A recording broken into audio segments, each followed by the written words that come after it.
You've surely encountered this. You bring a new, beautiful plant into your home. Maybe it's a delicate violet or a lush fern. You admire it, find the perfect spot on the windowsill, and your heart fills with coziness. And the next morning, you find it, mercilessly chewed. Nearby, your beloved cat sits, washing itself with the most innocent expression. In that moment, a whirlwind of questions races through your mind. Why? Is it revenge for you staying late at work? Or perhaps something is missing from its expensive food. We feel hurt, bewildered, and sometimes even angry. But let's pour ourselves some tea, calm down, and try to look into our cat's soul. What if it's not petty mischief, but a call from distant ancestors and a desperate attempt to tell us something important? Let's start with the simplest and most obvious explanation. Most often, an interest in plants is not a gastronomic whim, but an innate instinct related to digestion. Imagine the wild ancestor of our domestic purr who has just caught a mouse or a bird. It eats its prey whole, along with the fur, feathers, and small bones. Its stomach cannot digest all of this, and that's where nature comes to the rescue. The cat instinctively looks for specific types of grass with tough fibers. By eating such grass, it irritates the stomach lining and induces a cleansing vomit, getting rid of everything unnecessary.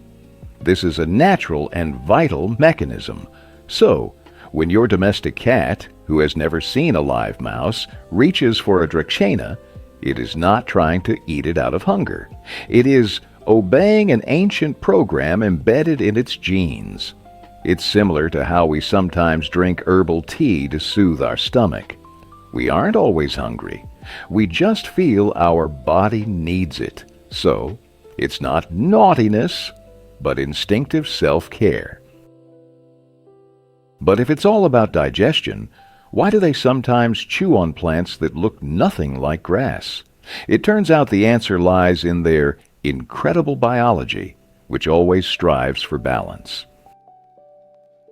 The fact is, cats are strict carnivores, and their entire digestive system is designed to process animal protein. Unlike herbivores, they lack the enzymes to extract nutrients from plants. However, this doesn't mean they don't need plant fibers at all. If a cat doesn't need to cleanse its stomach, fiber performs another, no less important function. It passes through the entire intestine, acting as a kind of brush. This brush helps to remove fur swallowed during grooming, preventing the formation of dangerous hairballs in the stomach. It also stimulates intestinal function, helping digestion run smoothly. Sometimes, a cat is attracted not so much by the chemical composition of the plant as by its texture. The firm, fibrous leaf of a spider plant is so satisfying to chew. For them, it's both a gum massage and a kind of dental floss. We might choose a crunchy apple at the store, while they choose a juicy and firm stem. It's a need for specific tactile sensations. This need for a green brush for the gut is not just a quirk, it's an echo of the distant past, a habit that was born long before cats ever met humans and settled in our homes.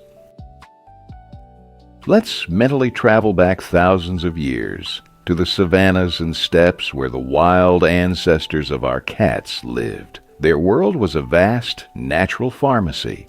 Countless herbs, roots, and leaves grew all around.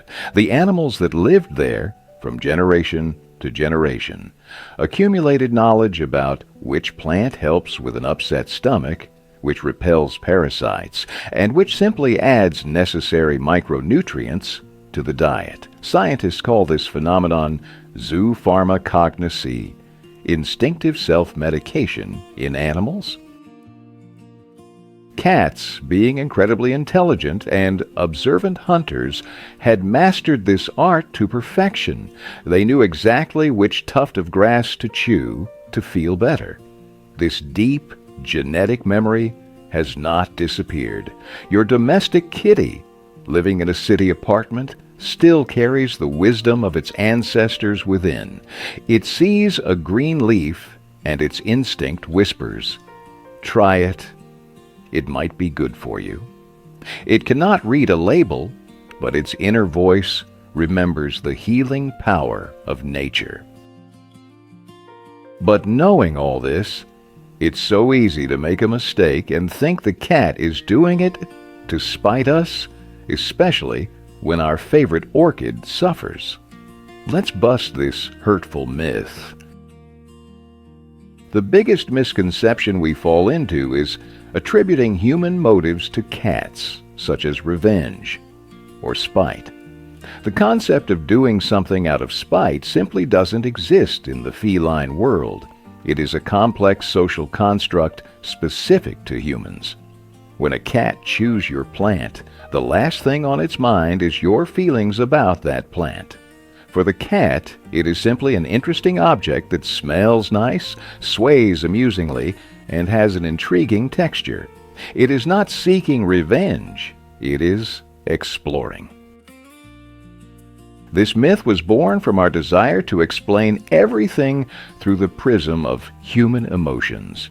It's easier for us to think he's offended than to admit that we don't understand something about his nature.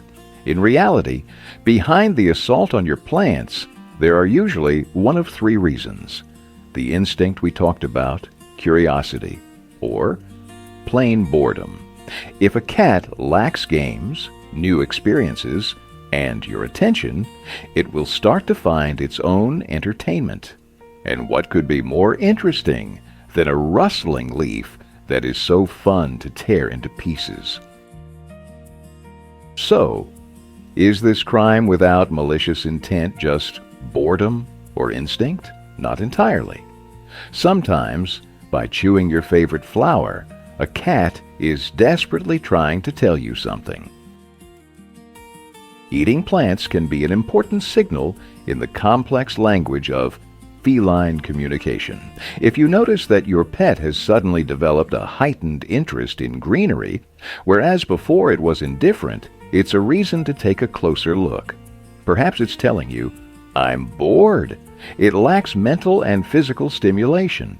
In this case, new toys, interactive feeders, or just an extra 15 minutes of playing with a wand toy before bed can help.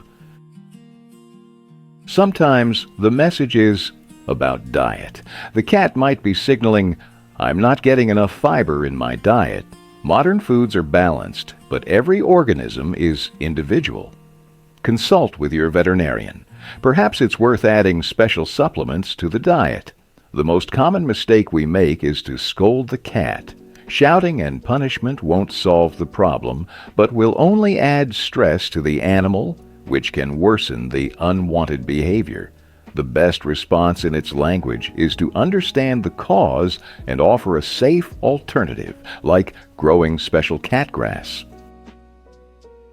By understanding their language, we take a step toward them, and this step changes everything, transforming us from mere owners into true friends. But how does this friendship, in turn, change us? The history of the relationship between humans and cats is unique. Unlike the dog, the cat came to us on its own terms. And for centuries, it remained a semi-wild creature, living alongside us, but not completely dependent. However, in the 20th and 21st centuries, everything changed. We moved cats into apartments, depriving them of their natural environment, and this placed a huge responsibility on us. We are obliged to recreate for them a piece of the world that was taken away. When, instead of getting angry about a ruined flower, we go to the store for oat seeds to grow a personal lawn for our cat, we are showing the highest degree of empathy. We acknowledge that we are living with not a toy, but a creature with its own complex, ancient instincts. A touching story from one of our viewers who set up an entire mini garden of cat-safe plants on her balcony is the best confirmation of this. This care speaks volumes about ourselves, about our capacity to love, understand, and accept another form of life in all its fullness. So, why do they chew on our favorite plants?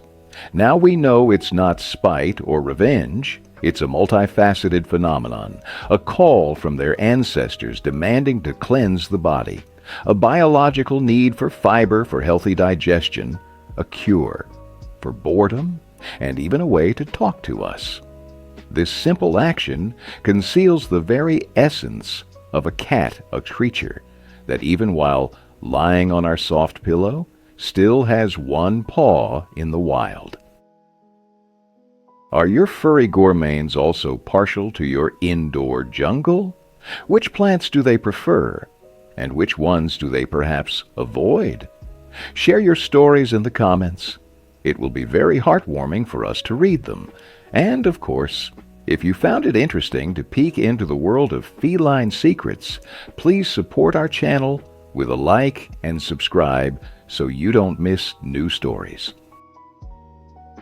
Speaking of secrets, chewing on leaves is just one of the ways cats take care of their well-being. And next time, we'll talk about a sound that, according to scientists, can heal not only the soul, but also bones. Yes, that's right. We will uncover the main secret of the cat's purr.